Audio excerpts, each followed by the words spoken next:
जय हिंद साथियों, आज के इस क्लास में आप सभी का बहुत बहुत स्वागत है। तो साथियों, आज के इस क्लास में हम लोग बिहार पुलिस नई भर्ती और मद्य निषेध के लिए दोस्तों आज के इस क्लास में हम लोग खान सर का न्यू बुक को लेकर आया हूं, जिसका हम लोग सेट संख्या 2 को कंप्लीट करने वाले हैं।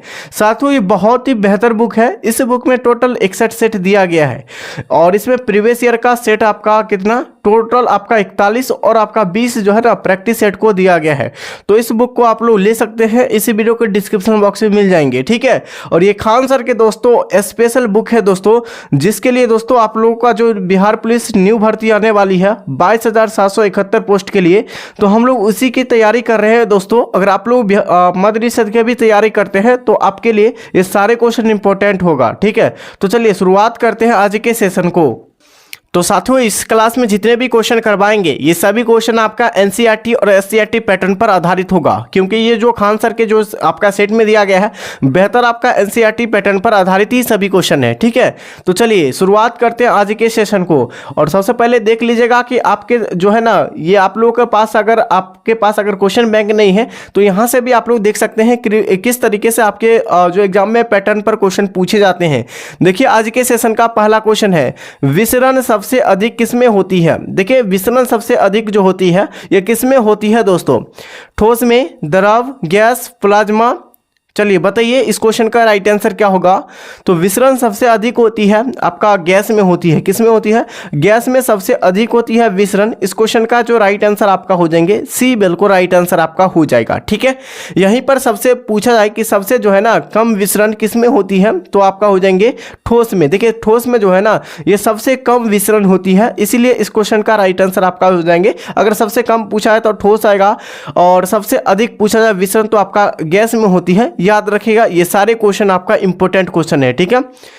अगला क्वेश्चन है कि पारा का क्वथनांक कितना होता है। देखिए, पारा का क्वथनांक पूछा गया है, कितना होता है दोस्तों, 100 डिग्री सेल्सियस या आपका 112 डिग्री सेल्सियस या 357 डिग्री सेल्सियस या आपका 500 डिग्री सेल्सियस।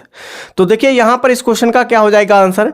याद रखिएगा दोस्तों, यहाँ पर जो है ना ये पारा का क्वथनांक पूछा गया है, तो ये आपका हो जाएगा कितना डिग्री सेल्सियस होता है, तो 357 डिग्री सेल्सियस पर होता है। इस क्वेश्चन का राइट आंसर आपका क्या हो जाएंगे, सी, बिल्कुल राइट आंसर हो जाएंगे। आप लोग जो है देखे होंगे कि फीवर जांचने के लिए, यानी जिससे बुखार जांचा जाता है दोस्तों, एक जो होता है पारा वाला जो है ना, एक लिक्विड फॉर्म में क्या होता है दोस्तों, बुखार चेक करने वाला होता है, तो इसमें जो है ना पारा भरा रहता है दोस्तों, ठीक है। अच्छा, पारा जो उसमें भरा रहता है वो कितने डिग्री सेल्सियस पर भरा रहता है दोस्तों, तो यहाँ पर याद रखें -39 डिग्री सेल्सियस पर जो है ना जमा रहता है उसमें पारा। इस क्वेश्चन का राइट आंसर आपका क्या हो जाएंगे, सी, बिल्कुल राइट आंसर हो जाएगा। और पारा पूछा जाए कि कितने डिग्री सेल्सियस पर जमा होता है, तो यहाँ पर आपका 39 डिग्री सेल्सियस। वहीं पर पूछा गया पारा का क्वथनांक कितना होता है, तो आपका हो जाएगा 357 डिग्री सेल्सियस। यहाँ पर ये सारे इंपॉर्टेंट क्वेश्चन और जो भी फैक्ट बता रहे हैं इसको भी याद रखिएगा दोस्तों, ठीक है। नेक्स्ट क्वेश्चन है कि परमाणु के नाभिक की खोज किसने की थी। तो साथियों, इस क्वेश्चन का राइट आंसर हो जाएगा परमाणु के नाभिक की खोज जो किया गया था ये रदरफोर्ड के द्वारा किया गया था, ठीक है। इस क्वेश्चन का राइट आंसर आपका बी हो जाएंगे। अच्छा, ये परमाणु के नाभिक की खोज रदरफोर्ड के द्वारा कब किया गया था, तो याद रखिएगा दोस्तों इस क्वेश्चन का राइट आंसर क्या हो जाएगा, तो 1911 में, 1911 ईस्वी में जो है ना ये रदरफोर्ड के द्वारा जो है नाभिक की खोज किया गया था। तो इसको भी याद रखिएगा, बहुत बार परीक्षा में क्वेश्चन पूछा गया है, ठीक है। अगला क्वेश्चन है, हड्डियों का अध्ययन को क्या कहा जाता है। देखिए, हड्डियों के अध्ययन को क्या कहा जाता है, ये इस बार क्वेश्चन बिहार दरोगा में ये क्वेश्चन पूछा गया था, ठीक है। याद रखिएगा ये क्वेश्चन को। तो हड्डियों के अध्ययन को हम लोग ऑस्टियोलॉजी कहते हैं। क्या कहते हैं, ऑस्टियोलॉजी। यहाँ से आपको हड्डी के बारे में क्वेश्चन पूछा जाता है, तो यहाँ से हड्डी के बारे में जितने भी क्वेश्चन पूछा जाते हैं हम लोग सभी क्वेश्चन आपको बता रहे हैं, ठीक है। केवल आप लोग कॉपी में नोट करते जाइएगा। सबसे पहले याद रखिएगा, एक वयस्क मनुष्य के शरीर में कुल हड्डियों की संख्या 206 होती है। कितना होती है, 206। और दोस्तों यहाँ पर अगर पूछा है मानव खोपड़ी में कुल हड्डियों की संख्या टोटल अगर पूछा जाए तो टोटल आपका हो जाएंगे 29 हो जाएंगे, ठीक है। केवल मानव खोपड़ी में पूछा कि हड्डियों की संख्या कितनी होती है, 22 होती है। और चेहरा पर पूछा है तो 14 होती है। उसके बाद कपाल में 8 होता है, याद रखिएगा। और उसके बाद क्या हो जाएंगे दोस्तों, यहाँ पर कान में टोटल हड्डियों की संख्या 6 होती है, और गले में जो होती है ना, गले में जिसे हम लोग क्या कहते हैं तो दोस्तों हाइड कहते हैं, क्या कहते हैं हाइड, उसमें एक गला में एक जो है ना हड्डी होते हैं। ये सारे क्वेश्चन को याद रखिएगा जो आपको हम बताए हैं, ठीक है। चलिए अगले क्वेश्चन की ओर चलिए दोस्तों। नेक्स्ट क्वेश्चन है कि हॉर्नबिल त्योहार ये किस राज्य में मनाया जाता है। देखिए हॉर्नबिल त्योहारों के बारे में पूछा गया है कि किस राज्य में मनाया जाता है, ये आपका नागालैंड में हो जाएंगे। देखिए नागालैंड में जो है हॉर्नबिल त्योहार को मनाया जाता है, और यह हॉर्नबिल त्योहार जो है 1 से 10 यानी दिसंबर के बीच मनाया जाता है इसको, तो इसको भी याद रखिएगा। ये आपको परीक्षा में क्वेश्चन पूछा जाता है कि हॉर्नबिल त्योहार जो है ना दिसंबर के किस तारीख से किस तारीख में मनाया जाता है, तो 10 से 12 दिसंबर के बीच में मनाया जाता है, याद रखिएगा इसको भी। अगला है नेक्स्ट क्वेश्चन क्या पूछे गए दोस्तों कि अंतर्राष्ट्रीय न्यायालय का मुख्यालय कहाँ है। देखिए अंतर्राष्ट्रीय न्यायालय पूछा गया है, इसका जो है मुख्यालय कहाँ है, इंटरनेशनल के बारे में पूछा गया है, तो ये आपका द हेग हो जाएंगे, ठीक है। द हेग नीदरलैंड, यहाँ पर बिल्कुल राइट आंसर आपका हो जाएंगे, अंतर्राष्ट्रीय न्यायालय का मुख्यालय यानी हेडक्वार्टर हो जाएंगे, ठीक है। अगला नेक्स्ट क्वेश्चन आपका क्या हो जाएंगे कि चंद्रयान प्रथम को किस वर्ष लॉन्च किया गया था। देखिए चंद्रयान जो है ना प्रथम को जो है ना किस वर्ष लॉन्च किया गया था, तो याद रखिएगा 2008 में। कब? 2008 में से लॉन्च किया गया था। इस क्वेश्चन का राइट आंसर क्या हो जाएंगे दोस्तों, ऑप्शन सी हो जाएंगे, ठीक है। अच्छा आज आप लोग क्वेश्चन बताइएगा, SW के तौर पर आप सभी को दे रहे हैं कि चंद्रयान 3 तो 3 बार जो है ना ये आपका लॉन्च हुआ है, जिसमें से पहली बार आपका तो 2008 में, और दूसरी बार कब किया गया था और तीसरी बार कब किया गया था। इस क्वेश्चन का आंसर आप सभी को कमेंट में बताना है, ठीक है। ये आज का HW का क्वेश्चन है। चलिए नेक्स्ट क्वेश्चन आपका हो जाएंगे कि महात्मा गांधी दक्षिणी अफ्रीका से अस्थायी रूप से भारत कब लौटे थे। तो 9 जनवरी 1915 को। देखिए 9 जनवरी 1915 को महात्मा गांधी जो है ना दक्षिणी अफ्रीका से लौटे थे, ठीक है। यहाँ पर इस क्वेश्चन का करेक्ट आंसर आपका क्या हो जाएंगे, तो आपका ए नंबर बिल्कुल करेक्ट हो जाएगा, ठीक है। यहीं पर आप सभी याद रखिएगा कि दोस्तों हम लोग प्रत्येक वर्ष जो है ना 9 जनवरी को क्या मनाते हैं, कौन सा दिवस मनाते हैं, तो भारतीय, ठीक है, भारतीय प्रवासी दिवस के रूप में हम लोग यानी भारतीय प्रवासी दिवस जो है ना 9 जनवरी को मनाया जाता है। प्रत्येक वर्ष 9 जनवरी को हम लोग मनाते हैं, ठीक है। चलिए अगले क्वेश्चन की ओर चलिए। नेक्स्ट क्वेश्चन है इलेक्ट्रॉन की खोज किसने की थी। यानी इलेक्ट्रॉन की खोज जो है ना जे थॉमसन के द्वारा किया गया था। कब किया गया था? जे थॉमसन के द्वारा इलेक्ट्रॉन की खोज किया गया था। यहीं पर पूछा इलेक्ट्रॉन की खोज जे थॉमसन के द्वारा कब किया गया था। दोस्तों यहाँ पर याद रखिएगा, ये आपका जो है ना 1897 ईस्वी में जो है ना जे थॉमसन जो है ये इलेक्ट्रॉन की खोज किया था, ठीक है। ये सारे क्वेश्चन आपका फैक्ट के तौर पर आप लोग याद रखिएगा, और सारे क्वेश्चन इंपॉर्टेंट और एग्जाम के पैटर्न पर बहुत ही आपका अच्छे लेवल का क्वेश्चन है, ठीक है। देखिएगा प्रोजेक्टर किस प्रकार का डिवाइस है। देखिए प्रोजेक्टर के बारे में पूछा गया किस प्रकार का डिवाइस है, इनपुट डिवाइस, आउटपुट डिवाइस, या स्टोरेज डिवाइस, या आपका प्रोसेसिंग डिवाइस। तो देखिए प्रोजेक्टर पूछा गया है ना, तो ये आपका इनपुट डिवाइस हो जाएंगे, ठीक है। इनपुट डिवाइस यहाँ पर बिल्कुल आंसर जो आपका हो जाएंगे ए नंबर बिल्कुल करेक्ट हो जाएगी, ठीक है। अगला क्वेश्चन है कि 1916 में भारतीय राष्ट्रीय कांग्रेस और मुस्लिम लीग के बीच समझौता यानी कि समझौता जो हुआ था ना ये क्या कहलाता है। तो 1916 में भारतीय राष्ट्रीय कांग्रेस और मुस्लिम लीग के बीच जो है ना समझौता हुआ था, उसको हम लोग क्या कहते हैं, किस नाम से जानते हैं, तो लखनऊ समझौता के नाम से जानते हैं। किस नाम से? लखनऊ समझौता। पूछा कब हुआ था? 1916 में, ठीक है। 1916 हो जाएगा इस क्वेश्चन का राइट आंसर। अगला क्वेश्चन है कि स्प्रेडशीट किससे संबंधित है।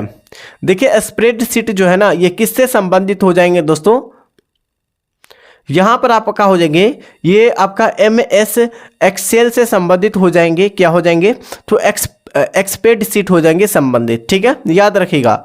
और इसका PDF आप लोगों को जो है ना टेलीग्राम चैनल पर मिल जाएंगे, टेलीग्राम चैनल से आप लोग भी ज्वाइन हो जाइएगा, ठीक है। नेक्स्ट क्वेश्चन है ई वे बिल किससे संबंधित है। देखिए ई वे बिल जो है ना ये किससे संबंधित है, तो ये जीएसटी से संबंधित है, ठीक है। किससे संबंधित है? जीएसटी से संबंधित। ई विल, ठीक है, ई विल संबंधित हो जाएंगे, ठीक है।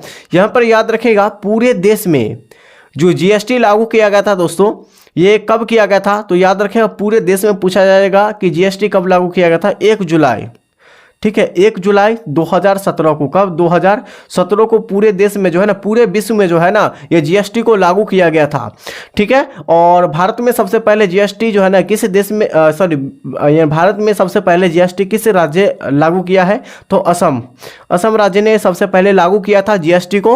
और सबसे पहले अगर पूछा जाए, सबसे पहले पूछा जाए कि 1954 में ही, ठीक है, याद रखिएगा दोस्तों 1954 में ही जो है ना सबसे पहले जीएसटी लागू करने वाला देश अगर पूछा है तो फ्रांस हो जाएंगे। कौन हो जाएंगे? फ्रांस हो जाएंगे दोस्तों। इसको भी आप लोग जरूर याद रखिएगा क्योंकि बहुत बार क्वेश्चन आपके एग्जामों में आए हुए हैं। और जीएसटी का फुल फॉर्म क्या होता है? गुड एंड सर्विस टैक्स होता है। क्या होता है? गुड एंड सर्विस टैक्स होता है। और भारत में ये वित्त जो है ना मंत्री के द्वारा जो है ना इसे क्या किया जाता है? जीएसटी को लागू किया जाता है, ठीक है, याद रखिएगा इसको भी। नेक्स्ट क्वेश्चन है 2011 की जनगणना के अनुसार सबसे कम जनसंख्या घनत्व वाला राज्य पूछा गया है ना। तो सबसे कम जनसंख्या घनत्व जो है ना आपका अरुणाचल प्रदेश का है। सबसे ज़्यादा अगर पूछा जाए तो सबसे ज़्यादा जो है जनसंख्या घनत्व जो है सबसे ज़्यादा किस यानी कि राज्य का है? तो ये आपका बिहार, ठीक है, बिहार, अपना बिहार राज्य का जनसंख्या सबसे यानी जनसंख्या घनत्व सबसे अधिक हो जाएंगे। और जनसंख्या के दृष्टि से तीसरे स्थान पर आते हैं। पहले स्थान पर उत्तर प्रदेश और दूसरे स्थान पर महाराष्ट्र आते हैं, ठीक है, इसको भी आप लोग जरूर याद रखेगा। और तीसरे स्थान पर आपके आते हैं बिहार, ठीक है। चलिए, और सबसे ज़्यादा अगर पूछा जाए ना क्यों कौन से जो है ना यूटी यानी कि जो है यानी कि केंद्र शासित प्रदेश में जनसंख्या घनत्व सबसे अधिक है अगर पूछा जाए तो, और तो यहाँ पर कौन हो जाएगा? पांडुचेरी हो जाएंगे, ठीक है, पुडुचेरी जिसे कहते हैं, पुडुचेरी आपका हो जाएंगे। इसको भी आप लोग जरूर याद रखिएगा। और साथियों अभी तक हमारे चैनल से नहीं जुड़े हैं, सबसे पहले चैनल को सब्सक्राइब कर दीजिए, ठीक है, चैनल को सब्सक्राइब, इस वीडियो को लाइक कीजिए और इस क्लास को आप लोग शेयर जरूर कीजिएगा। और दोस्तों आप लोगों को अगर पीडीएफ लेना चाहते हैं तो पीडीएफ के लिए आपको टेलीग्राम चैनल को ज्वाइन कर लेना है। टेलीग्राम चैनल का लिंक इसी वीडियो को डिस्क्रिप्शन बॉक्स में आपको मिल जाएंगे, या आप लोगों के पास एप्लीकेशन है टेलीग्राम तो वहाँ से भी आप लोग डायरेक्ट ज्वाइन हो सकते हैं। आप लोग सर्च कीजिएगा नीतीश स्टडी क्लास, सबसे पहले ही आपको इस तरीके के लोगों से मिल जाएगा आपका चैनल, ठीक है। तो आप लोग को इस चैनल को सब्सक्राइब कर लेना है, ठीक है। चलिए नेक्स्ट क्वेश्चन है आपका कि महाराष्ट्र और गुजरात राज्य का गठन जो है ना ये किस वर्ष हुआ था? देखिए महाराष्ट्र और गुजरात राज्य का गठन पूछा गया है, ये किस वर्ष हुआ था दोस्तों? तो यहां से आप लोग आंसर बताइए क्या हो जाएंगे आंसर। गुजरात और यानी महाराष्ट्र राज्य का गठन जो किया गया था ये कब किया गया था दोस्तों? इस क्वेश्चन का राइट आंसर आपका हो जाएंगे 1960 में, ठीक है, 1960 में गठन किया गया था, याद रखिएगा फैक्ट को भी। अगला है भारत में हरित क्रांति का जनक किसे कहा जाता है? देखिएगा भारत में अगर हरित क्रांति का जनक MS स्वामीनाथन को कहा जाता है, वहीं पर अगर विश्व हरित क्रांति का जनक पूछा जाए किसे कहा जाता है तो आपका हो जाएगा किसको? तो नॉर्मन बोरलॉन्ग को कहा जाता है। किसको? नॉर्मन बोरलॉन्ग को जो है ना ये विश्व हरित क्रांति का जनक कहा जाता है, याद रखिएगा इसको भी, ठीक है। चलिए नेक्स्ट क्वेश्चन आपका हो जाएंगे कि आपका जो है ना छोलिया नृत्य ये किस राज्य का प्रसिद्ध नृत्य है? देखिए छोलिया पूछा गया है ना, किस राज्य का प्रसिद्ध नृत्य है? इस क्वेश्चन का राइट आंसर आपका 17 का क्या हो जाएगा? बताइए सभी साथी, 17 का आंसर बताइए क्या हो जाएंगे कि छोलिया नृत्य जो है ना किस राज्य में मनाया जाता है? इस क्वेश्चन का राइट आंसर आप लोग बताइएगा। तो 17 का यहाँ पर आंसर आपका जो सही आंसर हो जाएंगे बी हो जाएगा, उत्तराखंड। उत्तराखंड में छोलिया नृत्य को मनाया जाता है, ठीक है, प्रसिद्ध लोक नृत्य हो जाएंगे। अगला क्वेश्चन है किसका हो जाएगा दोस्तों? तो उत्तराखंड का हो जाएगा, ठीक है। नेक्स्ट क्वेश्चन आपका हो जाएंगे कि 1916 ईस्वी में बनारस हिंदू विश्वविद्यालय के उद्घाटन समारोह में ये भाषण किसने दिया था? ये भाषण जो है ना 1916 के बनारस से जो है ना हिंदू विश्वविद्यालय में ये जो समारोह में जो है ना भाषण किसने दिया था, ये आपसे पूछे गए हैं साथियों। इस क्वेश्चन का राइट आंसर आपका बी हो जाएंगे, महात्मा गांधी ने। किसने दिया था? महात्मा गांधी ने दिए थे। अगला क्वेश्चन है दिल्ली को भारत की राजधानी किसने घोषित किया था? तो यानी कि आपसे पूछे गए हैं कि दिल्ली को जो है ना भारत की राजधानी जो है ये कब घोषित किया गया था। सबसे पहले आप लोग जानिए कि दिल्ली से पहले भारत की राजधानी कहाँ थी, तो कोलकाता। कहाँ हो जाएंगे, कोलकाता, कोलकाता हो जाएंगे, याद रखिएगा। और इसे जो है ना 1911 में जॉर्ज पंचम ने ये यानी कि जो है ना भारत की राजधानी कोलकाता से दिल्ली जो है ना स्थानांतरित कर दिया था, यानी स्थापना कर दिया गया था। तो इस क्वेश्चन का राइट आंसर क्या हो जाएगा, तो जॉर्ज पंचम। और 1911 से ही दोस्तों भारत की राजधानी दिल्ली हो जाएंगे। इसको भी आप लोग जरूर याद रखिएगा, ठीक है। अगला क्वेश्चन देखिएगा, भारत में रेडियो का पहला जो है ना प्रसारण किस वर्ष हुआ था। तो भारत में रेडियो का जो है ना पहला प्रसारण जो हुआ था ना, ये किस वर्ष हुआ था दोस्तों।